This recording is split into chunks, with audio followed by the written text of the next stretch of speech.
आज आप ऐसी एक बेहतरीन प्रेरणादायक कहानी सुनने जा रही हैं जो आपके जीवन को एक नई दिशा देने का काम करेगी। यह मैं पूरे विश्वास के साथ कह सकता हूं कि यदि आप इस मोटिवेशनल स्टोरी को ध्यान पूर्वक सुनती हैं और इस कहानी से मिलने वाली शिक्षा को ग्रहण करती हैं तो यह मोटिवेशनल स्टोरी अवश्य ही आपके जीवन में एक सकारात्मक परिवर्तन लाएगी। यह कहानी है एक बाज के बच्चे और मुर्गी की।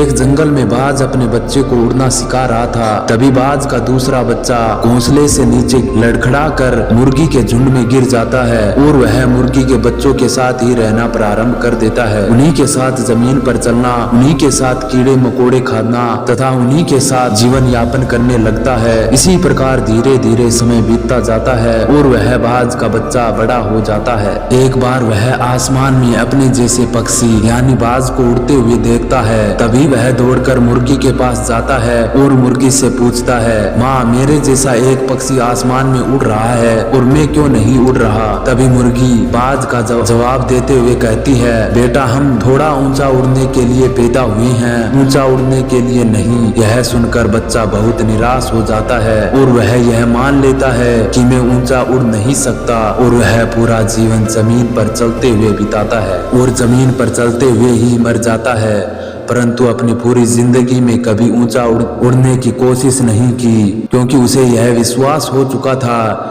कि मैं ऊंचा उड़ने वाला पक्षी नहीं हूँ। इसीलिए कहा गया है, मंजिल उन्हीं को मिलती है जिनके सपनों में जान होती है। पंखों से कुछ नहीं होता, हौसलों से उड़ान होती है। उम्मीद करते हैं कि आपने इस कहानी से कुछ सीखा होगा। कुछ भी सीखा हो तो हमें कमेंट में बताएं। मैं आपसे मिलूंगा एक और नई वीडियो में। जब तक आप जहां भी रहें कुछ नया सीखते रहें।